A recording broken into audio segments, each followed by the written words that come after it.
Praise the lord. దేవునికి మహిమ కలుగునుగాక. ఈ చెప్పబడినటువంటి వాక్య భాగాన్ని మనం ఒకసారి జ్ఞాపకం చేసుకుంటే చక్కటి విషయాలు మనకి ఇక్కడ వాక్యం చెబుతుంది. వాక్య భాగముగా మత్తయి సువార్త 13వ అధ్యాయము 24 నుండి 30 వచనం వరకు ఉన్నటువంటి మాటలలో దేవుడు ఒక చక్కటి ఉపమానాన్ని దేవుడు చెప్పడం జరుగుతుంది. 24 వచనంలో మనం చూస్తే ఆయన మరొక ఉపమానం వారితో చెప్పాను. ఏమనగా, పరలోక రాజ్యము తన పొలములో మంచి విత్తనము విత్తిన ఒక మనుషుని పోలి ఉన్నది అని చెప్పాడు. అంటే ఈ ఉపమానములో మనం చూసినట్లయితే పరలోక రాజ్యము అనేటువంటిది తన పొలములో మంచి విత్తనము విత్తినటువంటి ఒక మనుషుని పోలి ఉంది. అంటే మన కోసమే దేవుడు మాట్లాడుతున్నాడు. రెండవది, ఇక్కడ 25వ వచనంలో మనం చూస్తే, మనుషులు నిద్రించుస్తుండగా అతని శత్రువు వచ్చి గోధుల మధ్య గురుగులను విత్తిపోయాను. అంటే ప్రభు ఎలాంటి వాడు అంటే, మనం ఫలించడానికి ఇష్టపడేవాడు, మన యొక్క జీవితాలు మంచిగా ఉండాలని ఆశపడేవాడు, మన కుటుంబ వ్యవస్థ చక్కగా దీవెనకరంగా ఉండాలని ఇష్టపడుతున్నటువంటి ఆశపడుతున్నవాడు. అయితే అపవాది ఏం చేస్తున్నాడు? మన యొక్క జీవితాలలో మంచిని దేవుడు ఇస్తున్నప్పుడు దానిని పాడు చేయాలని అపవాది ముందుకు వస్తున్నాడు. అయితే ఈ అపవాది ఎప్పుడు వస్తాడు? మన జీవితాలను పాడు చేయటానికి వాక్యం చెబుతుంటుంది, అతడు నిద్రించుస్తున్నప్పుడు అని చెప్పబడింది. వాక్యం అంటుంది కదా, మీరు శోధనలోనికి ప్రవేశింపుకున్నట్లు మెలకువ కలిగి మనందరం కూడా ప్రార్థన చేయాలి. అంటే దేవుడు ఇచ్చినటువంటి మంచిని పాడు చేసుకోకుండా ఉండాలంటే మనం ఏం చేయాలి? అదే అంటే నీవు పరలోక సంబంధమైన బిడ్డగా మంచిగా ఉండాలి. ఆ పరలోక సంబంధమైన బిడ్డవు కాబట్టి నువ్వు మంచిగా ఉండాలంటే అపవాది ఏం చేస్తారు? నేను చెరిపివేయటానికి అనేకమైన ఆలోచనలు, అనేకమైన స్నేహాలు, అనేకమైన ఉద్దేశాలను కలుగు చేస్తాడు. అంటే నీ జీవితంలో మంచి అనేటువంటిది ఉండకుండా చెడు అనేటువంటి జీవితంతో నువ్వేమవ్వాలంటే దేవునికి దూరం అవ్వాలి, లోకానికి సాతానికి దగ్గర అవ్వాలి. నీ జీవితం ఏమైపోవాలి? చెడిపోవాలి. అదే సాతాను యొక్క ముఖ్య ఉద్దేశం.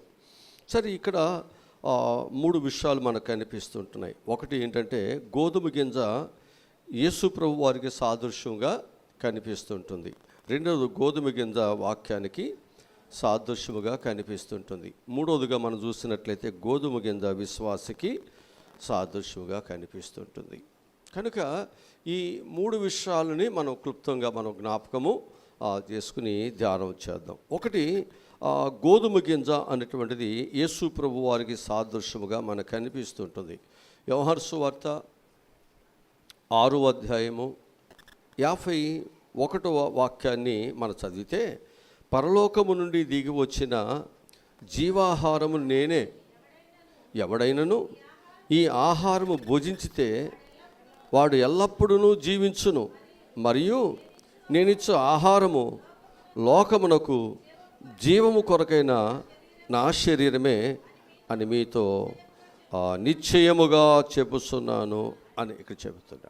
అంటే ఇక్కడ మనం జ్ఞాపకం చేసుకున్నట్లయితే మనిషి యొక్క జీవితంలో గోధుమ గింజ ఎంత మనకి అవసరమో, ఆహారం అవసరమో, అట్లాగే ఒక విశ్వాసి పరలోక సంబంధమైనటువంటి మంచి బిడ్డగా మన యొక్క జీవితాలు ఉండాలి అంటే కూడా విశ్వాసి యొక్క జీవితంలో ఏది అవసరం అన్నమాట?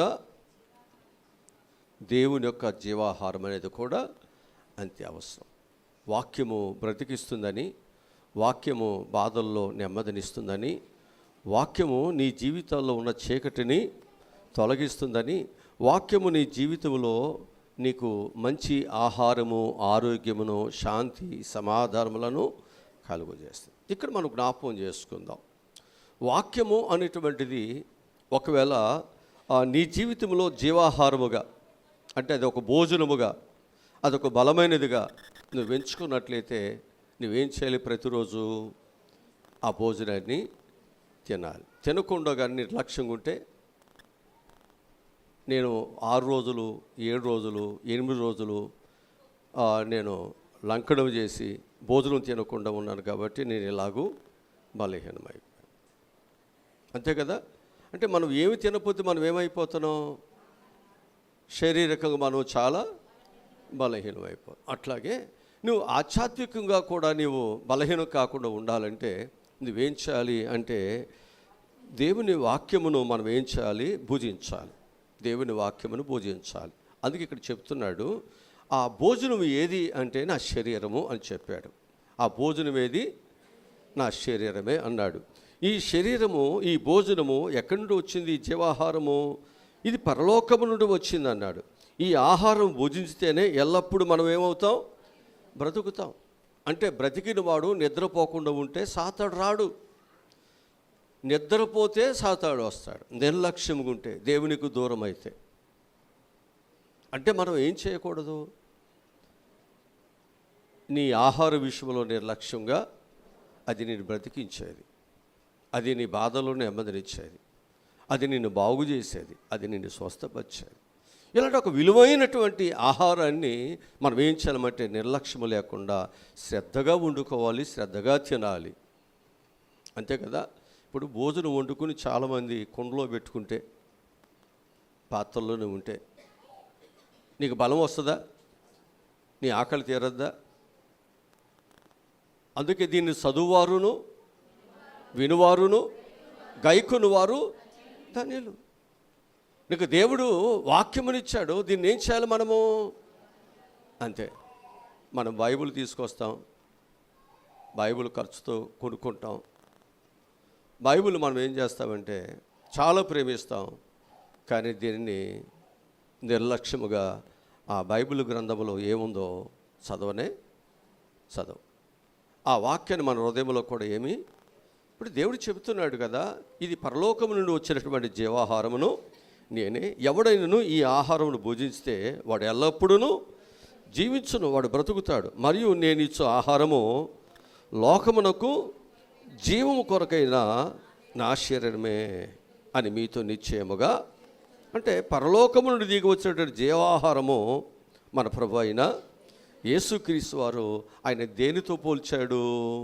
గోధుమ గింజతో పోల్చాడు. అంటే ఆహారముతో పోల్చాడు. కనుక మనము ఈ లోకములో ఆహారం కొరకు చాలా తప్పిస్తాం, ఈ ఆహారం కొరకు చాలా ఖర్చు చేస్తాం. ఈ ఆహారం కొరకు మనం ఏం చేస్తామంటే ఎక్కువగా మనం ప్రయాస పడుతున్నాం. కానీ ఈ ఆహారము తింటున్నప్పటికీ కూడా మనకేమవుతుంది? అనారోగ్యాలు వస్తున్నాయి. ఆహారాన్ని ఎంత శ్రద్ధగా మనం ఒకవేళ దీన్ని జాగ్రత్తగా వండుకున్నప్పటికీ కొన్నిసార్లు ఫుడ్ పాయిజన్ అవుతుంది కదా. అంతేనా? ఇబ్బందులు అవుతున్నాయి, కష్టాలు వస్తున్నాయి. కొన్నిసార్లు ఆ ఆహారమే నీకేం చేస్తుంది? నీ శరీరానికి, నీ ఆరోగ్యానికి హానిని చేస్తుంది. అయితే ఈ ఆహారము అనేటువంటిది నీకు హాని చేస్తున్నప్పటికీ ఆహారం తినకుండా ఉంటున్నావా? ఆహారం వండుకోకుండా ఉంటున్నావా? ఆహారం కొరకు మనం ఖర్చు చేయకుండా ఉంటున్నామా అంటే లేదు, మనం ఖర్చు చేస్తున్నాం. అయితే ఏది నీ శరీరానికి మంచిదో, ఏది నీ శరీరానికి చెడును కలుగు చేస్తుందో అది మనం తెలుసుకోవాలి. అంటే మరక మంచిదే, అంతేనా? మరక మంచిదే. అంటే ఈ అనారోగ్యం రావటం మంచిది.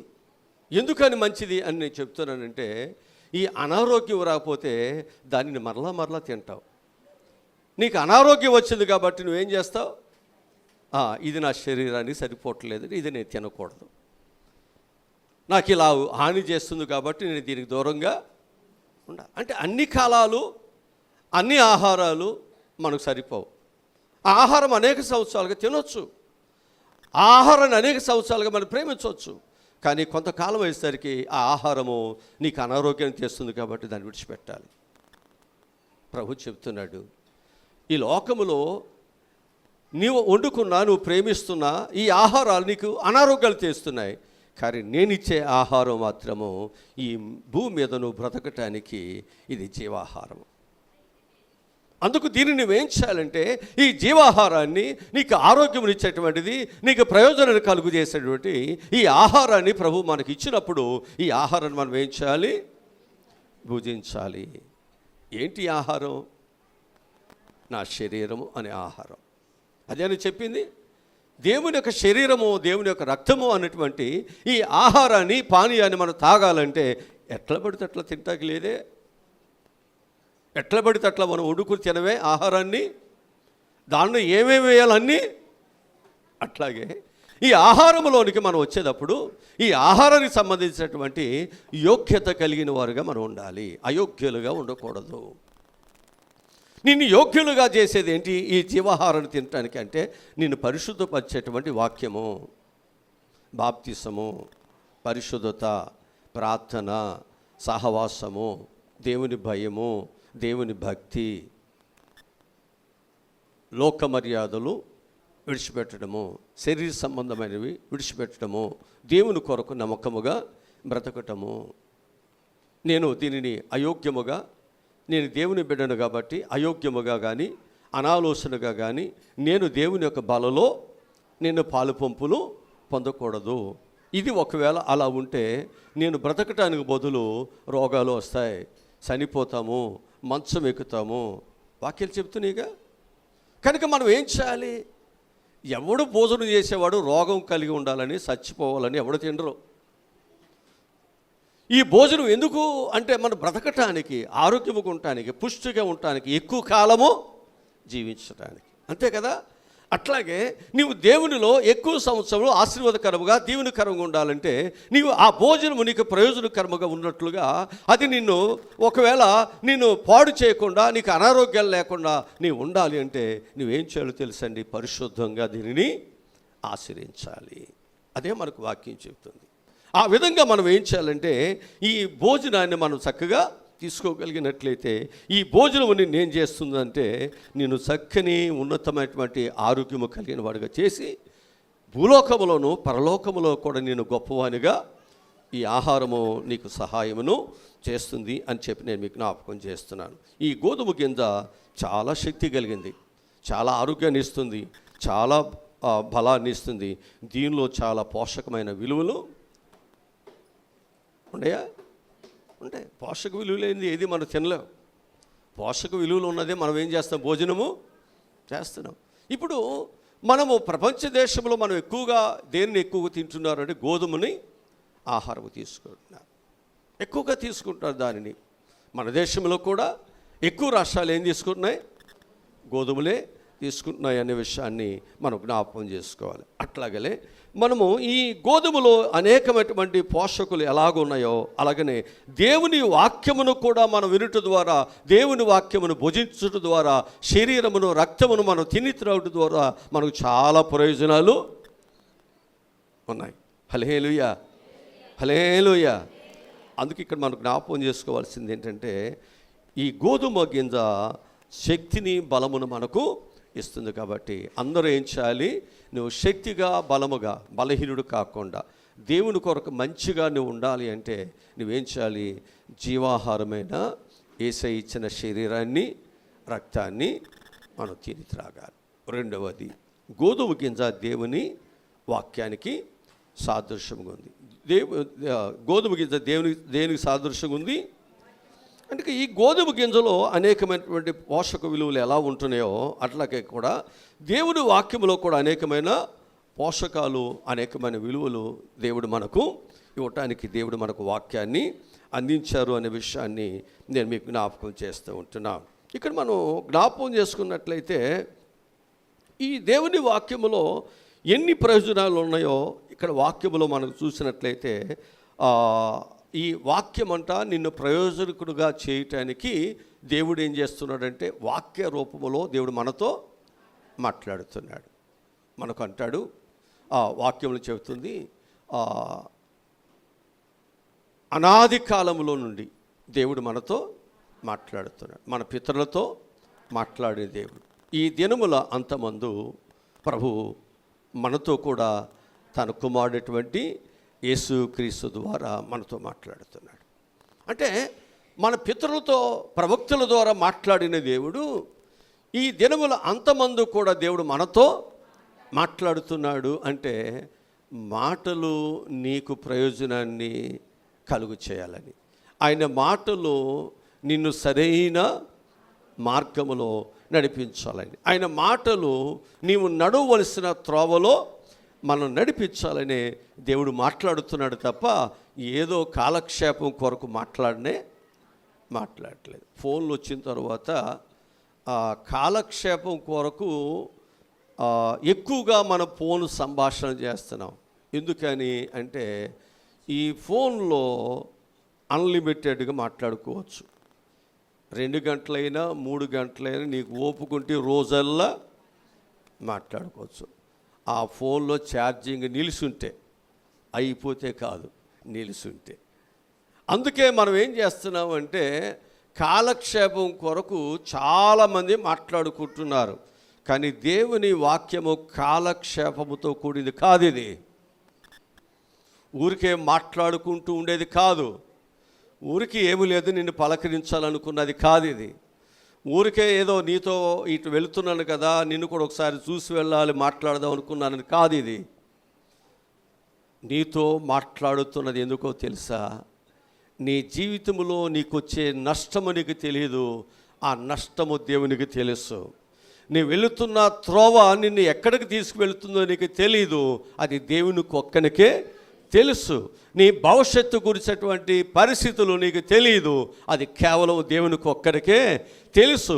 నువ్వు తింటున్నటువంటి ఈ భోజనము ఇవన్నీ నీకు ఎలాంటి నష్టాన్ని తీసుకొస్తాయో నీకు తెలియదు, కానీ దేవునికి ఒక్కనికే తెలుసు. అందుకే తెలిసిన వాడు నీవు నశించిపోవటం ఇష్టము కాదు కనుక నీవు విన్నా వినకపోయినా పదే పదే నీతో మాట్లాడుతున్నాడు. ఒక్కసారి ఆలకిస్తే, ఒక్కసారి చెవియొగితే, ఒక్కసారి దేవుని మాటల మీద నీ మనసును నీ దృష్టిని నిలిపితే సమరయ స్త్రీ యొక్క జీవితాన్ని మార్చని దేవుడు ఆయన వాక్యము నీ జీవితాన్ని మారుస్తుంది. అది నీ బాధలలో నీకు నెమ్మదిని కలుగు చేస్తుంది. అందుకే ఇశ్రాయేలు నీవు నా మాట వినాలి, ఎంతో మేలు. వినాలి. మనము కక్షలు పగలు ద్వేషాలతో ఎల్లకాలం ఉండొద్దు, వినాలి. సమస్య పరిష్కరించుకోవటానికి మాట్లాడుతున్నప్పుడు సమస్య పరిష్కరించుకునేటువంటి వారుగా అది మంచి చెడుని గ్రహించాలి. కొన్నిసార్లు ప్రేమించేవాడే శత్రువు అవ్వచ్చు, కొన్నిసార్లు శత్రువే మనతో మంచిగా మాట్లాడవచ్చు. ఎల్లకాలం మనం శత్రువుగా భావించవద్దు. నీకు మేలు చేయవాడు, నీకు మంచిని చేయాలని ఆశపడుతున్నవాడు, నీ జీవితంలో నువ్వు కన్నీరు కార్చటం, నువ్వు నశించిపోతావు, నీ జీవితాన్ని పాడు చేసుకోవటం, నువ్వు వ్యర్థంగా నీ ఖర్చుని పాడు చేసుకోవటం దేవునికి ఇష్టం కాదు. అందుకే దేవుడు మాట్లాడుతున్నాడు. తన మాట చేత సృష్టిని కట్టాడు, నిర్మించాడు. అసాధ్యమైన వాటిని సాధ్యము, మాట వినని వ్యక్తులను దేవుడు మార్చేశాడు. ఈరోజు నీతో మాట్లాడుతున్నాడంటే ఆయన మాట ద్వారా నీ బ్రతుకు కట్టబడుతుందని, నీ కుటుంబం కట్టబడుతుందని, నీ జీవితం కట్టబడుతుందని, నువ్వు ప్రయోజకుడుగా అవుతావని దేవుడు నీతో మాట్లాడుతున్నాడు. ఒక సేవకుడు వచ్చి నీతో మాట్లాడాలంటే ఎంత ప్రయాస ఉంటుందో, ఆ సేవకుడు ఇక్కడికి రావటానికి ఎంత ఖర్చు అవుతుందో. ఊరికే రావట్లేదు, మనం నిర్లక్ష్యం చేస్తున్నాం. ఏ సేవకుని నోటి నుంచి వచ్చి దేవుని మాట నిన్ను బ్రతికిస్తుందో తపన. అందుకే కొన్నిసార్లు ప్రత్యేకమైనటువంటి ఆరాధనలు, ప్రత్యేకమైనటువంటి వాటిని ఏర్పాటు చేసినప్పుడు మేము మాట్లాడితే బాగోదు, ప్రత్యేకమైన సేవకులు వచ్చి మాట్లాడితే బాగుంటుంది. ఆ వాక్యము వారి హృదయాల్లో ఒక పని చేయొచ్చు. ఈ సేవకుడు ఎప్పుడు నా మీదే కక్ష కట్టుకుని వాక్యం చెబుతున్నాడు అనే స్వభావం కలిగిన వాళ్ళు ఉంటే, ఒకవేళ మరొకడు వచ్చిన అదే వాక్యం చెప్పినప్పుడు నిజమే కదా, మా సేవకులు చెప్పిన వాళ్ళు చెప్పిన నా కొరకే మాట్లాడుతున్నాడు, జ్ఞానం నీకు కలుగుతుందని. అందుకు దేవుడు ఏం చేస్తాడంటే అనేక సార్లు అనేకుల ద్వారా దేవుడు మాట్లాడుతున్నాడు అంటే నువ్వు ఇంకా సరి చేసుకోవాలని. అన్నీ సరైన తర్వాత ఎవరు మాట్లాడరేక, సరైనకి ఎవడు మాట్లాడతాడు? అంతేనా? మన చుట్టూ గోడ కట్టుకున్నాం, సరే అయిపోయింది, మాట్లాడుకుంటున్నావా? మాట్లాడుకో. ఎందుకని? సమస్య అయిపోయింది. ఇప్పుడు సమస్య ఏ పక్కన ఉందో ఆ సమస్య కొరకు మళ్ళీ మనం ఏం చేస్తాం? మాట్లాడతాం. మాట్లాడవా? సమస్య ఉన్న చోట మాట్లాడతాం లేదా? సమస్య లేని చోట మౌనంగా ఉంటాం. సమస్య ఉన్న చోట ఏం చేస్తాం? మాట్లాడతాం. మరలా మాట్లాడుతున్నారంటే సమస్య తీరలేదు కాబట్టి మాట్లాడుకుంటాం. సమస్య తీరిపోతే ఇక మాట ఉండదు అక్కడ. ఇప్పుడు ఐగుప్తు దేశం నుంచి అన్ని సంవత్సరాలు వారు ఐగుప్తు యొక్క విడుదల కొరకు వారు ప్రార్థన చేశారు. వారు కానాను దేశం వెళ్ళిన తర్వాత మళ్ళీ ఐగుప్తు యొక్క శ్రమల గురించి వారు ఇక మళ్ళీ మాట్లాడరు. మళ్ళీ దేవుని దగ్గర ప్రార్థన చేయరు. ఇక నీకు విడుదల వచ్చేసింది, నువ్వు వెళ్ళిపోయావు, నువ్వు ఒక ఆశీర్వాదకరమైన స్థితికి వెళ్ళావు. ఇక మళ్ళీ దాని గురించి వెనుకున్న వాటి గురించి మనం మాట్లాడాల్సిన పని లేదు. అందుకే ఇక్కడ దేవుడు మాట్లాడుతున్నటువంటి గొప్ప మాట ఏమిటంటే, ఇక్కడ మనము వాక్యమును మనం ఏం చేయాలి? వినాలి. వాక్యంలో మనం ఏం చేయాలి? ధ్యానం చేయాలి. వాక్యంలో మనం ఏం చేయాలి? చదవాలి. వాక్యాన్ని మనం ఏం చేయాలి? అనుసరించాలి. అప్పుడు ఈ వాక్యము నీకు జీవాహారమై నువ్వు చావకుండా, నీలో దుష్టులు రాకుండా నీవు నూరంతలుగా పండుతావు, నువ్వు నూరంతలుగా వర్ధిల్లుతావు. నీవు వర్ధిల్లాలని దేవుని ఆశ. ఇక్కడ నేను వాక్యంలో నుంచి కొన్ని మాటలు చూపిస్తాను. మొదటి మాట ఏమిటంటే, త్రోవ ప్రక్కన పడినటువంటి విత్తనము.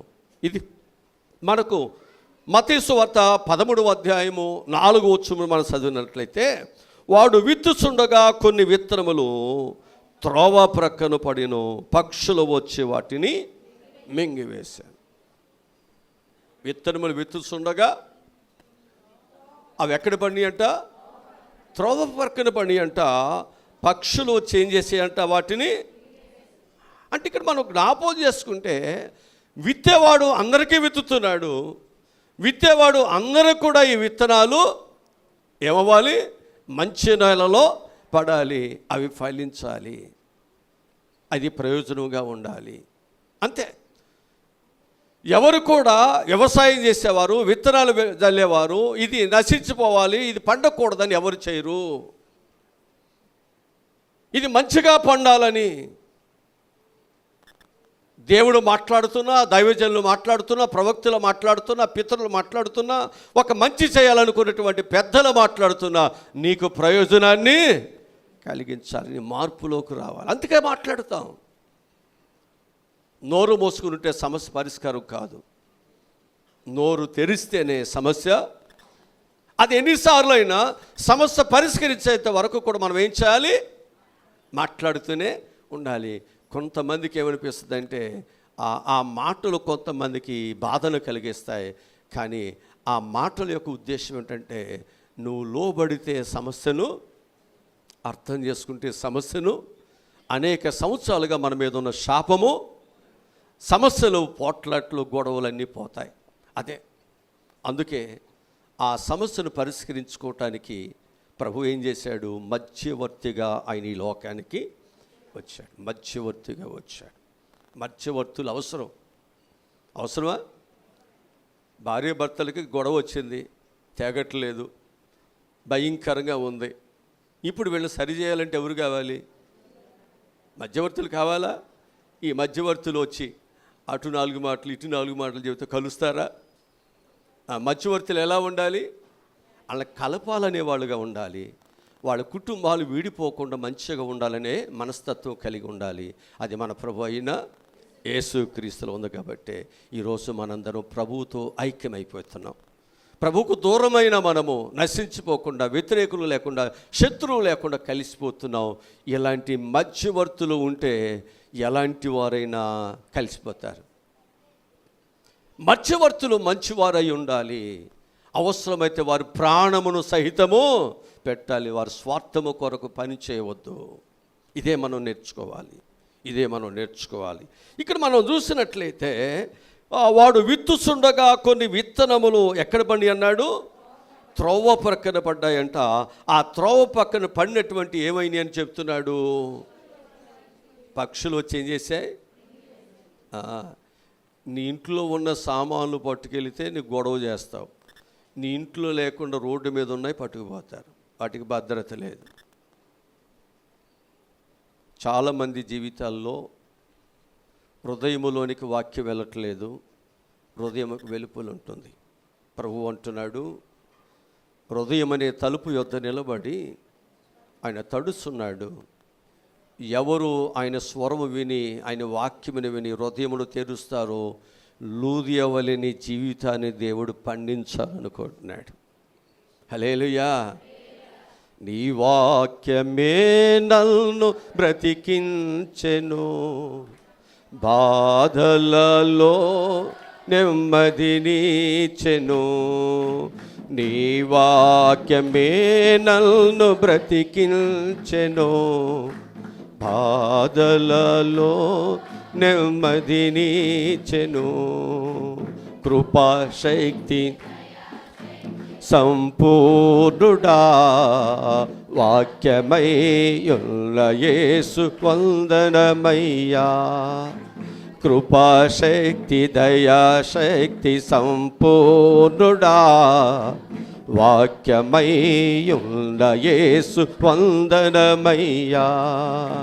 నీ వాక్యమే నన్ను బాధలలో నెమ్మదినిచ్చెను. హల్లెలూయా. అంటే దేవుని వాక్యము అనేది నీలో ఫలించాలి అని దేవుడు ఏం చేస్తున్నాడు? వాక్యాన్ని వెతుకుతున్నాడు. నువ్వు పరలోక సంబంధమైన వాడుగా ఎదగాలి, దేవునితో నిత్యము ఉండేవాడిగా ఎదగాలి, కానీ నరకానికి అది నువ్వు ఫలించటం. అందుకొరకు దేవుడు ఏం చేస్తున్నాడు? మనతో మాట్లాడుతున్నాడు. కానీ ఆ వాక్యాన్ని మనం ఏం చేస్తున్నాం? పక్కన పడేస్తున్నాం. వాడుకోకుండా పక్కన పడేస్తే, భోజనం వండుకున్న తినకోకుండా పక్కన పడేస్తే ఎదుగుతావా? బలంగా ఉంటావా? జాగ్రత్త. చాలామంది జీవితాల్లో దేవుని మందిరానికి వస్తున్నారు, వాక్యము దేవుడు తన దాసుని ద్వారా వితుతున్నాడు, కానీ వాక్యాన్ని ఎక్కడ పడేస్తున్నావు? పక్కన పడేసి మళ్ళా నీ తంతుని, నీ వ్యవహారాన్ని, నీ స్నేహాలని, నీ పద్ధతుల్ని మళ్ళా కొనసాగిస్తున్నావు. నువ్వెలాగో వాక్యము నిన్ను బ్రతికిస్తుంది. వాక్యము ఏ విధంగా నిన్ను నూరంతలుగా ఫలిస్తుంది. వాక్యములో తప్పు ఉందా? సేవకుల్లో తప్పు ఉందా? మనలో ఉందా? కొంతమందికి తప్పు ఏంటో తెలియక సేవకుల మీద తప్పు పడతాం, సంఘం మీద తప్పు పడతాం. దేవుడు నాకేమి చేయలేదు దేవుని మీద. జాగ్రత్త. దిద్దుకోవలసింది మనమే, మార్చుకోవలసింది మనమే, రూపాంతరము చెందవలసింది మనమే. ఎప్పుడైతే ఆ మార్పుని, ఆ రూపాంతరములోనికి నీ జీవితాలు ఎప్పుడైతే మార్చబడతాయో, ఎప్పుడైతే మనము దేవుని బిడ్డలుగా ఫలించేటువంటి వారుగా ఎప్పుడైతే నిన్ను నీవు సరి చేసుకుంటావో, వాక్యము నిన్ను బ్రతికిస్తుంది. చాలామంది వాక్యాన్ని పక్కన పడేస్తాం. ఇప్పుడు శత్రువు ఏం చేస్తాడు? ఎత్తుకుపోతాడు. ఇప్పుడు వాక్యం ఫలిస్తుందా మనలో? వాక్యం ఫలించకపోతే మనం ఫలిస్తామా? వాక్యం మనలో లేకపోతే మనం మంచిగా ఉంటామా? మన బ్రతుకు మార్పు చెందుతుందా? మనలో చెడు రాకుండా మనం మంచివారు ఉండగలుగుతామా? ఉండలేము. అందుకే దేవుడు నీవు ఫలించటానికి దేవుడు ఏమి ఇస్తున్నాడు? వాక్యం వేస్తున్నాడు. ఇప్పుడు వాక్యాన్ని మనం ఏం చేయాలి? పక్కన పడేయొద్దు. వాక్యం ఏది చెబితే అది నేర్చుకోవాలి. ఇక్కడ ఎవరో ఏదో చెప్తే చేయటానికి కాదు, ఎవరో ఏదో చెప్తే నువ్వు బ్రతకటానికి అది ఇక్కడికి వచ్చింది. దేవుడు ఏది చెబితే అది చేయాలి. సేవకుడు ఏది చెబితే అది నువ్వు చేయాలి. నిష్టానుసారంగా వినటానికి కాదు ఇక్కడికి వచ్చింది. అందుకంటాడు, చాలామంది ఏ చెవులు కలిగి ఉన్నారు? దురద చెవులు కలిగి ఉన్నారు. అందుకే దేవుని వాక్యము వారి చెవులలోనికి వెళ్ళట్లే. వినపట్లేదా? ఎంత చెప్పినా నువ్వు ఎందుకు లోబట్లేదు? వినిపించట్లేదా? నీ చెవులు దురదగొండి చెవులు. అందుకే తప్పిపోయిన కుమారుడితో తండ్రి మాట్లాడినా వినలేదు. స్నేహితులు మాటలు విన్నాడు, చెవులో ఉన్నాయి, మనసులో ఉన్నాయి. అంతే అంటాడు, చెప్పిన మాటలు విని ఏమైపోతావు? చెడిపోతావా? జాగ్రత్త. నీవు దేవుని మాటలు వింటే బ్రతుకుతావు, ఎదుగుతావు. అపవాది చెప్పిన మాటలు విని ఆదాము అవ్వలు ఏమయ్యారు? మాట్లాడండి కాస్త. ఏం తెలియనోడు ఇప్పుడే కొత్తగా వచ్చాము మాకేం తెలుసు అన్నట్టు చూస్తారు. బైబిల్ మోసి మోసి బైబిల్ చిరిగిపోయింది కానీ మనం జరగట్లా, మన హృదయాలు పగట్లా. ఎన్నో బైబిల్ తెస్తున్నాం కానీ మనం మాత్రము మారట్లా. కఠినమైన పాషాణపు హృదయాలు. మారండి, మనసు మారండి, ప్రవక్తను మార్చుకోండి. దేవుని స్వరూపము మనలోకి కలగటానికి ఆయన శిలువ మరణం మీద ప్రసవ వేదన చెందాడు. ఒక తల్లి ప్రసవ వేదన పడుతుందంటే ఆ ప్రసవ వేదన ద్వారా వచ్చిన బిడ్డకు ఎవరి స్వరూపం వస్తుంది? అబ్బా, భర్త స్వరూపము, తల్లి స్వరూపము, తండ్రి స్వరూపము, తల్లి స్వరూపము, తల్లిదండ్రుల స్వరూపము, లేకపోతే నాయనమ్మ తాతయ్యదో మేనమావదో అమ్మమ్మదో ఎవరి దగ్గర వస్తుందా రాదా? లేకపోతే అసలు ఇది ఏంట్రా బాబు ఏ పూలుకులు లేవు అంటారా? జాగ్రత్త. ఇక్కడ ఈ ప్రసవ వేదన ఎవరి కొరకు, ఎవరి రూపం రావటానికి అంటే ఎవరి రూపం రావాలి? దేవుని రూపం. హల్లెలూయా, హల్లెలూయా. అందుకే దేవుడు మనతో ఏం చేస్తున్నాడు? మాట్లాడుతున్నాడు. ప్రతి మాట పక్కన పెట్టొద్దు. నువ్వు శ్రద్ధగా విన్నావా, నువ్వు బ్రతుకుతావు. ఆ వాక్యాన్ని నీ హృదయంలోకి చేర్చుకున్నావా, హృదయం తెరిచినట్లుగా నీ హృదయాన్ని తెరిచావా, ఆ వాక్యము నీలోనికి అది నిన్ను బ్రతికిస్తుంది, నిన్ను అనేకులకు ఆశీర్వాదకరముగా మారుస్తుంది. లేని పక్షములో అడ్రస్ లేని వారుగా నిన్ను బయటికి నెట్టేస్తుంది. జాగ్రత్త. అడ్రస్ లేని వారుగా ఉండాలని కాదు, అడ్రస్ కలిగిన వారుగా నీవు ఉండాలి దేవుని బిడ్డగా. రెండవది రాతి నేలలో పడిన వేతనము. ఇది మనకు 5వ వచనం మత్తయి సువార్త 13:5 కనిపిస్తుంది. కొన్ని చాలా మన్ను లేని రాతి నేలను పడిను, అక్కడ మన్ను లోతుగా ఉండనందున అవి వెంటనే మొలిసెను. కానీ అది ఏమైపోయింది? ఏమైపోయిందంట? ఏమైపోయింది? ఎండిపోతున్నావు. దేవుడు నిన్ను బ్రతికించటానికి దేవుని సన్నిధికి తీసుకొచ్చాడు. నీకున్న బాధలు, రోగాలు, కష్టాలు, నీ కుటుంబం యొక్క స్థితి అన్నీ కూడా మార్పు చెందాలి. మార్చేవాడు దేవుడు ఒక్కడే. ఆయనకు అసాధ్యమైనది ఏది లేదని చెప్పి దేవుని సన్నిధికి వచ్చి నిన్ను మార్చే దేవుని వాక్యాన్ని ఏం చేస్తున్నావు? పక్కకు పడేస్తున్నావు. ఆ వాక్యము నీలో నిలిచి ఫలించేటట్టుకు లేకుండా నీ హృదయాన్ని కఠినపరుచుకుంటున్నావు, రాతి గుండెగా మార్చేసుకుంటున్నావు. అందుకే వాక్యం చెబుతుంది, రాతి గుండెను దేవుడు తీసివేసి ఏం కావాలంటున్నాడు? మాంసపు గుండెను, అంటే మెత్తని గుండెను, అంటే దేవుని వాక్యము లోతుగా వెళ్ళినా అది నిన్ను గాయపరుస్తున్నా, ఆ వాక్యము లాభకరమైనటువంటి వాటిని బయటికి తీసుకొచ్చి ఒప్పిస్తున్నా, అది ఖడ్గము వలె, సుత్తి వలె నీలో పని చేస్తున్నా, మనల్ని మనం ఏం చేయాలి? దేవుని వాక్యానికి అప్పగించుకోవాలి, లోబడాలి. అప్పుడే ఆ వాక్యము నిన్ను సరిచేస్తుంది. వాక్యాన్ని పక్కన పెట్టిన, వాక్యము నీలో ఫలించుకోకుండా కఠినపరుచుకున్నవాడు కీడులో పడతాడు. హృదయమును కఠినపరుచుకున్నవాడు. చాలామంది వాక్యములు చెప్పిన వినరు, వారి మార్గాలు తిరుగుబాటుతనం విడిచిపెట్టరు, విధేయత ఉండదు. వారికి శరీరంలో ఉన్నటువంటి అహంగర్వం ఏదైతే ఉందో దానిని దేవుని వాక్యము ద్వారా సరిచేయటానికి దేవుడు ఇష్టపడుతున్న ఆ లూసిఫరు కానీ సరి చేసుకోలేదు, తిరుగుబాటు చేస్తుంది. ఆ తిరుగుబాటు తనమే దేవుడు ఏం చేశాడు? దూరముగా ఉండేటట్లు త్రోసేశాడు. ఆ తిరుగుబాటు తనము చేత ఇప్పుడు దేవుడు ఏం చేస్తున్నాడంటే ప్రేమించినటువంటి తన దూతలతోనే యుద్ధము చేయాల్సి వస్తుంది. దేవునితో యుద్ధం చేసి గెలవగలమా? అందుకే ప్రభు చెప్పేది ఏంటంటే మనం ఫలించాలి. ఫలించేటువంటి వాక్యము దేవుడు నీకు ఇస్తున్నప్పుడు నువ్వేం చేయాలి?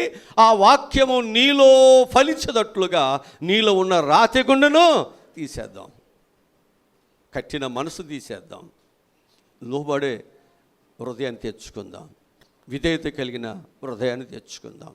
ప్రభు యొక్క మార్గములో నడుచుకునేటువంటి వారుగా మన యొక్క జీవితాన్ని సిద్ధం చేసుకుందాం. అలా ఎవరైతే ప్రభు కొరకు వారు ఎవరైతే సిద్ధపడుతున్నారో వారిలో నూరంతలుగా వారు ఫలిస్తారు. ఫలించటమే కాదు, వారు పరలోక సంబంధులుగా ఇక్కడ వారు జీవిస్తారు. వారు జీవించటమే కాదు, అనేకులను కూడా ఏం చేస్తారు? నీవలే బ్రతికేటట్లుగా వారిని నీవు సిద్ధం చేస్తావు. ఇది మనం చేయాలి, ఇది మనం చేయాలి. నీ వస్తువు ఎవరైనా దొంగిలిస్తూ ఊరుకుంటావా? ఆ నోరు మెతకది పాపం మాట్లాడదని ఉంటుందా? పిల్లి సహితం ఊరుకుంటుందా? దాన్ని కొడితే ఏది ఊరుకోదు. అందుకే నీ ఆస్తిని, దేవుని ఆస్తిని దొంగిలిస్తే ఆయన కూడా ఊరుకోడు. ఆయనకి వ్యతిరేకంగా ఉంటే ఆయన కూడా ఊరుకోడు. అందుకు దేవుని పిల్లల విషయాల్లో దేవుని వాక్యం చెప్తున్న మాట ఏంటంటే, నీవు నదికి, యొర్దాను నదికి అవకడ ఉన్నటువంటి ఐగుప్తు దేశం యొక్క దేవతలను, దేవుళ్లను నువ్వు పూజిస్తావో, ఈ దరికి వచ్చిన తర్వాత కనాను దేశంలో ఉన్నటువంటి ఆ దేవతలను దేవుని పూజిస్తావు. నాకు తెలియదు ఎవరు పూజిస్తావు, కానీ నేను నా ఇంటి వారు మాత్రం యెహోవానే మేము సేవిస్తాం, ఆయన్ని పూజిస్తాం. ఆయన తప్ప మేము ఎవరిని, అంతే. దేవుని పిల్లలు అనేటువంటి వారు దేవుని బిడ్డలుగా బ్రతకటానికి ఎప్పుడు తీర్మానం చేసుకుంటారు. దేవుని పిల్లలు అనేటువంటి వారు దేవునిలో ఎదగాలనేటువంటి మనస్తత్వంతో ఉంటారు. వారు దేవునికి వేరుగా ఉండాలని, దేవునికి విరోధంగా బ్రతకాలని వారు ఎట్టి పరిస్థితుల్లో కూడా వారు ఆలోచన నిర్లక్ష్యముగా కూడా ఉండరు అంతే. నిర్లక్ష్యముగా పక్కన పడేస్తున్నామంటే నీ భవిష్యత్తును గురించి దేవుడు మాట్లాడుతున్నా నీకు లెక్కలేదనేగా, గౌరవం లేదనేగా. గౌరవం లేని చోట మంచి భోజనం పెట్టిన తినొద్దు. గౌరవం ఉన్న చోట కారం మెతుకులు పెట్టిన తినండి, అది నీకు ఆశీర్వాదం. చాలామందికి గౌరవం ఉండదు, వారికి ఎంత చెప్పినా వాళ్ళు మాట లెక్క చేయనే. అందుకే ప్రభు అన్నాడు, నేను వారిని వాత వేయబడిన వాళ్ళు కలవరు దేవుని తెక. వాత కలుసుదా? విడిచిపెట్టేస్తున్నాను అంటున్నాడు. దుష్ట మనసుకు నేను వారిని అప్పగిచ్చేస్తున్నాను. ఇక వాళ్ళు బ్రతుకంతా ఎలా బ్రతుకుతారు? దుష్టులుగానే బ్రతుకుతారు. వాళ్ళు మంచివారుగా బ్రతకనే ఎవ్వరికి ఉపయోగపడరు. వాడు బ్రతుకంతా దుష్టుడుగానే. అందుకే నేను అప్పగించేస్తాను అంటే మాట్లాడి మాట్లాడి మాట్లాడి మార్పు కొరకు దేవుడు ఎదురు చూసి ఏమంటున్నాడంటే ఈ మాట చెబుతున్నాడు. ఈ మాట దేవుడు మాట్లాడుతున్నాడు. అందుకే మన జీవితాల్లో ఏం తీసేసుకోవాలి? ఫలించాలంటే రాతి నేలను తీసివేయండి. మనం ఎలా ఉండాలన్నమాట? మంచి నేలగా, మెత్తని హృదయము కలిగిన వారుగా, మెత్తని స్వభావం కలిగిన వారుగా, విరిగి నలిగిన మనసు కలిగిన వారుగా మనం ఉంటే, విరిగి నలిగిన మనసును దేవుడు ఏం చేస్తానన్నాడు? దాన్ని అభివృద్ధి చేస్తాను. హల్లెలూయా. ఇక మూడవదిగా మనం చూసినట్లయితే ముండ్ల పొదలలో పడిన విత్తనం. ఇది మనకి 7వ వచనం, మత్తయి సువార్త 13:7. కొన్ని ముండ్ల పొదలలో పనిను, ముండ్ల పొదలు ఏం చేస్తున్నాయి? అణిసివేస్తున్నాయి. ఈ ముండ్ల పొదలు ఏవి అంటే మన సమస్యలు, మన బాధలు, మన కష్టాలు, అంటే ఐకికమైన విచారములు. అంటే మనం దేవునిలో ఎదగలేకపోవటానికి కారణం ఏమిటి అంటే, ఈ లోకములో మనకేమున్నాయి?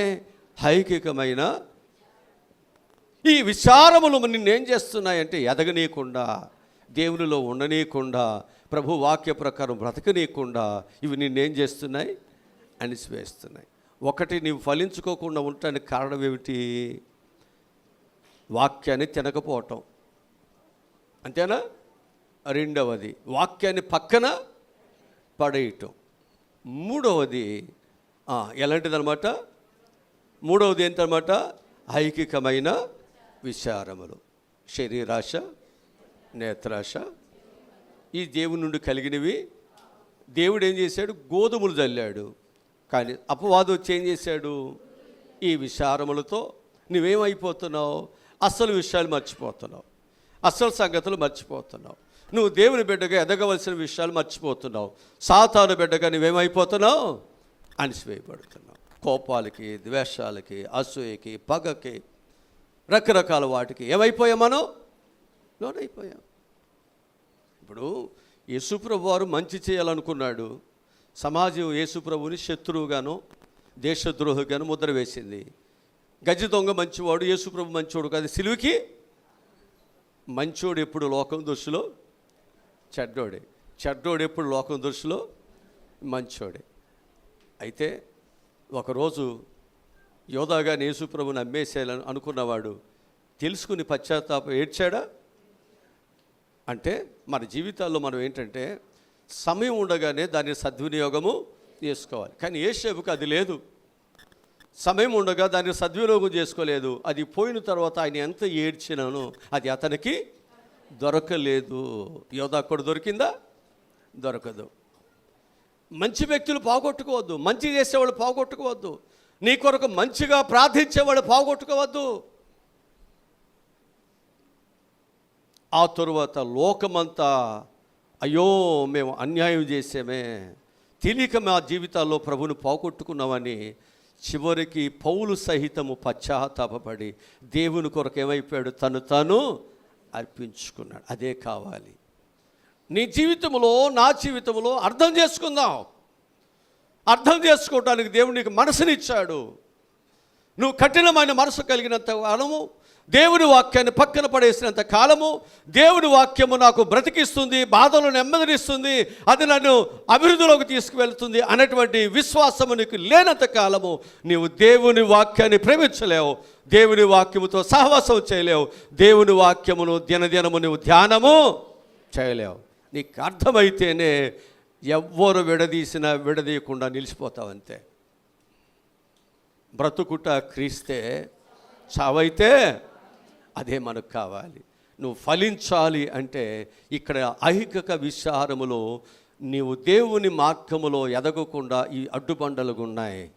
అది అన్నైనా, చెల్లైనా, తమ్ముడైనా, అక్క అయినా, ఎవరైనప్పటికీ వాటిని క్రీస్తు కొరకు మనం ఏం చేయాలి? నష్టముగా దూరపరచుకోవాలి. వాక్యాలు చెప్తున్నవన్నీ.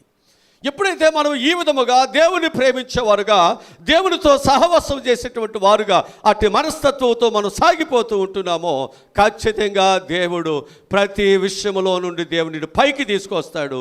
కన్నీటి నుండి తీసుకొస్తాడు, వ్యాధులను తీసుకొస్తాడు, శత్రువులను తీసుకొస్తాడు, నరకమును తీసుకొస్తాడు. నేను నిత్యము పరలోకముకు చెందిన బిడ్డగా నీ జీవితాన్ని దేవుడు కడతాడు. ఆయనకి అసాధ్యమైనది ఏముంది? చెదరిపోయిన వాని సహితము సమకూర్చేవాడు, పడిపోయిన వాడిని కట్టేవాడు మన దేవుడు. ఆయన కట్టేటప్పుడు అప్పగించండి, నీ విచారములన్నీ దేవుడు కొట్టివేస్తాడు. నీ విచారములన్నీ, అదే అంటాడు, నీ భారము యెహోవా మీద మోపుము, అప్పుడు ఆయన నిన్ను ఆదుకుంటాడు. ఆదుకునే దేవుడు ఉండగా నీవెందుకు? తీర్పు తీర్చే దేవుడు ఉండగా నీకెందుకు? శిక్ష విధించే దేవుడు ఉండగా మనమెందుకు? నిలబడదాం. ప్రభు కొరకు మనము విశ్వాసంలో సాగుదాం. దేవుడు నీకు ఇవ్వాల్సిన 100 రెట్ల ఆశీర్వాదాలు ఆయన ఖచ్చితంగా నీకు ఇచ్చి తీరుతాడు. నిన్ను అనేకులకు ఆశీర్వాదకరం చేస్తాడు. ఎల్లకాలం నిన్ను దుఃఖముతో, కన్నీటితో ఉంచడు, ఒంటరి వాడిగా ఉంచడు, దిక్కు లేని వాడిగా దేవుడు ఉంచడు. దారిలో ఒంటరైన వాడు 10 వందలుగా మారుస్తాడు. ఏమీ లేని దరిద్రులుగా ఉన్న మనలను దేవుడు ధనవంతులుగా మారుస్తాడు. వస్త్రాలు లేని మనకు ఈరోజు బీరువాల నిండా ఇస్తాడా లేదా? పండుగలకు ఇస్తున్నాడు, పుట్టినరోజులకు ఇస్తున్నాడు, చనిపోయిన రోజులకి ఇస్తున్నాడు. చెప్పరేంటండి? ఎవరైనా పెళ్లి చేసుకున్నా వస్తున్నాయి అంటే అక్కడ పెళ్ళికి వెళ్ళాలంటే మళ్ళీ కొత్తది కట్టుకుని వెళ్ళాలి, అంతే కొనుక్కుంటాం అంతే. ఎన్ని చీరలు అవుతున్నాయో, ఎన్ని బట్టలు అవుతున్నాయో. ఒకప్పుడు ఏమీ లేని మన జీవితాల్లో ఇవాళ అన్ని దేవుడు హల్లెలూయా ఒక్కళ్ళకి సంతోషం లేదు. క్రిస్మస్ దగ్గరికి వస్తుంది అయ్యగారు, ఇంకా లైన్ వేయలేదు అనుకుంటున్నాం. మనం ప్రతి సంవత్సరం నవంబర్ 25 దగ్గర నుంచి మనం ఏం చేస్తాం?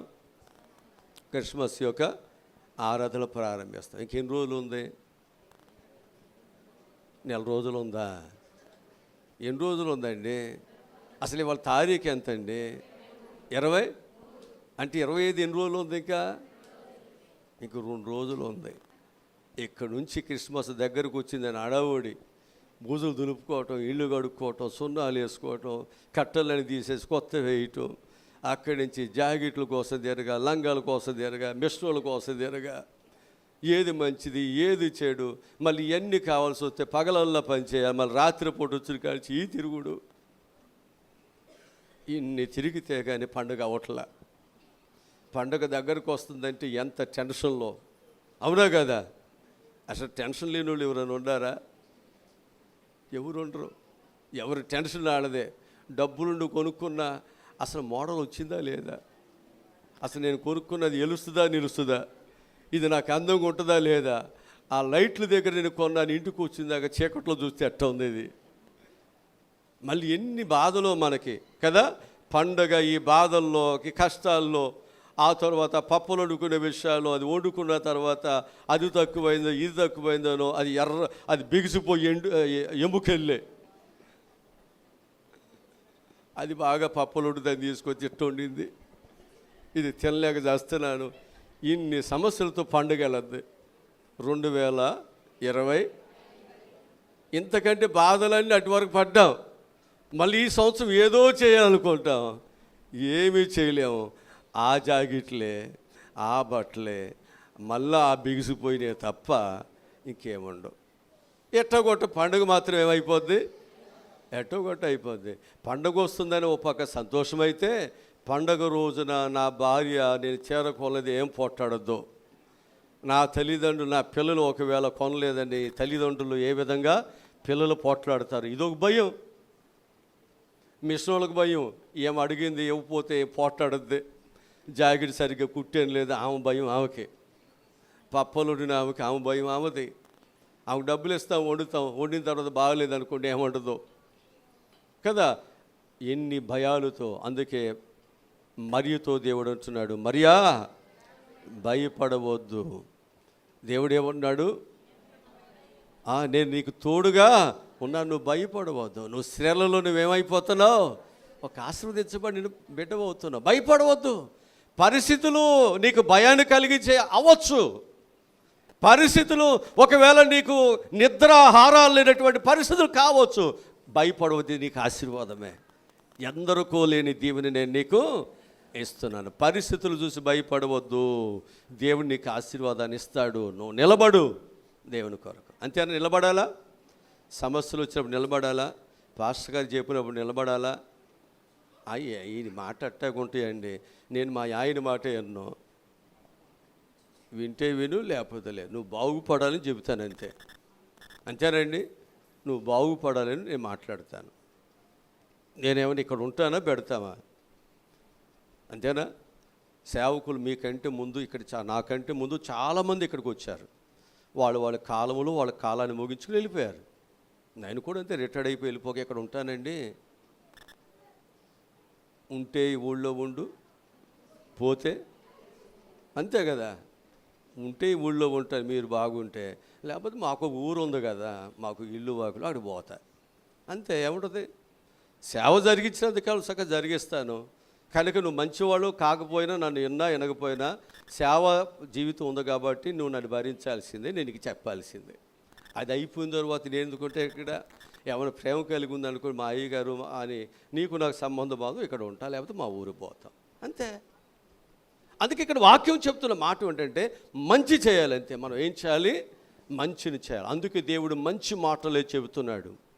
మంచి అన్నది పెంచుమన్నా, ఒట్టి మాటలు గట్టి పెట్టాయి, గట్టి మేలు తలపెట్టవాయి, పాడి పంటలు పొంగి పొరలను దానిలో నీవు పాటుపడవాయి.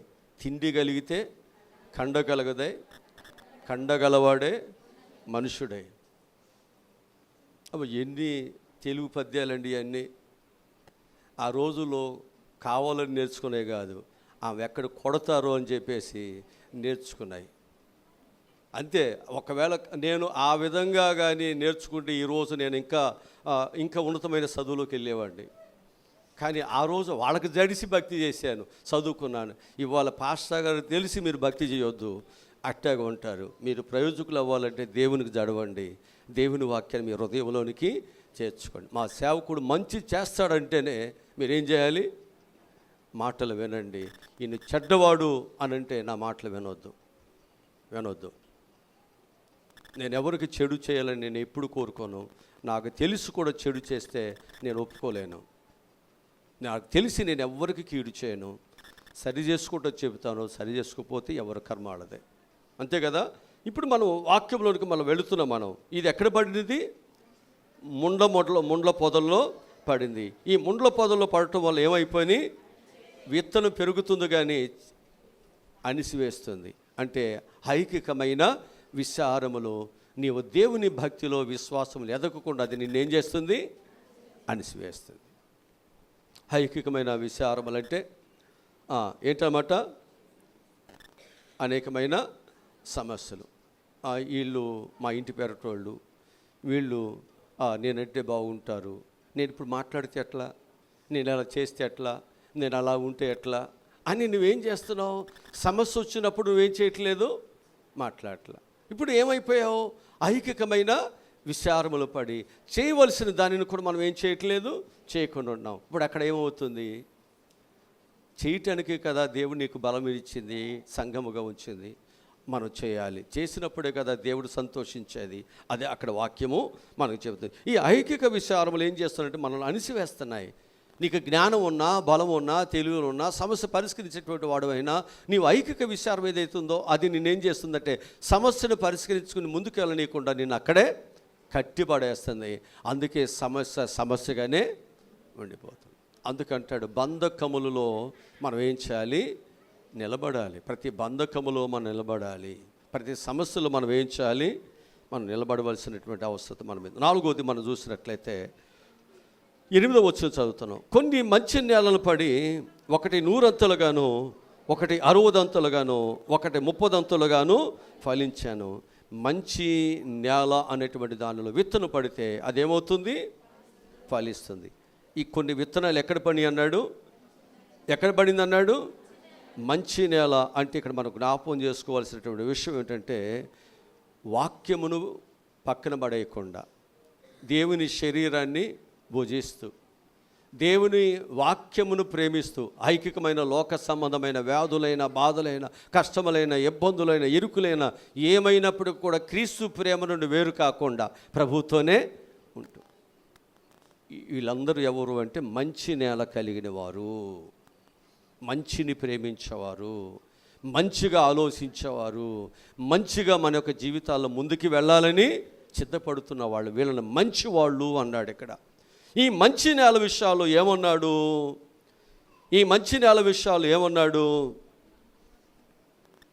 ఏమన్నాడంటే అటు చూస్తారేంటండి, చెప్పరంటే మంచి నేలలో పడిన విత్తనం ఏమవుతుంది? అది 100 60 అది. ఇక్కడ మనము ఫలించాలి అంటే మనసు బాగుండాలి. అంతేనా? మనసు బాగుంటే అన్నీ బాగుంటాయి, కళ్ళు బాగుంటే అన్నీ బాగుంటాయి, ఆలోచనలు బాగుంటే అన్నీ బాగుంటాయి. అది సరిగ్గా లేకపోతేనే అన్నీ చెడుగా కనిపిస్తాయి, చెడుగా అనిపిస్తాయి, చెడుగా లోకమంతా మనకు కనిపిస్తుంది. మంచి నేల క్రైస్తవ జీవితాల్లో మంచి నేల ఏంటంటే రాతిని తీసేసుకోవాలి. నేను ఎదగనీయకుండా ఏదైతే అణిసివేస్తుందో ఆ ఐకికమైన విచారములన్నీ తీసేసుకోవాలి. అంటే సరిదిద్దుకున్న వాళ్ళు, దిద్దుకున్న వాళ్ళు, చెడుని, లోకాన్ని, పాపాన్ని విడిచిపెట్టిన వారు, దేవుని కొరకు శ్రమైన, బాధైన బ్రతికే సమర్పణ కలిగిన వారు. హల్లెలూయా. ఆ వారు మాత్రమే ఎలా ఉంటారు? ఫలిస్తారు. 3వ విషయం చెబుతాను. 3వది ఏమిటంటే గోధుమ గింజ దేనితో సమానం అన్నాడు? మనిషి యొక్క విశ్వాసానికి సాదృశ్యంగా కనిపిస్తుంది. హెబ్రీయులకు రాసిన పత్రిక 11వ అధ్యాయం 6వ వచనం చదివితే విశ్వాసము లేకుండా దేవునికి ఇష్టడై ఉండుట అసాధ్యము. దేవుని యొద్దకు వచ్చేవాడు ఆయన ఉన్నాడనియో తన యొద్ద వారికి ఫలము దయచేవాడనియో నమ్మవలెను కదా. హల్లెలూయా. అంటే ఇక్కడికి వచ్చే వారందరికీ ఏముండాలి? విశ్వాసం ఉండాలి. విశ్వాసం ఉండే వాళ్ళకి ఏముండాలి? దేవుడు ఉన్నాడని మనసు ఉండాలి. దేవుడు ఫలములను దయచేస్తాడని మనసు ఉండాలి. దేవుడు ఉన్నాడని నీకు మనసు వస్తే, దేవుడు ఫలములను, నా ప్రార్థనకు దేవుడు ప్రతిఫలము ఇస్తాడని నీకు మనసు ఉంటే, దేవుని సన్నిధి విడిచిపెడతావా?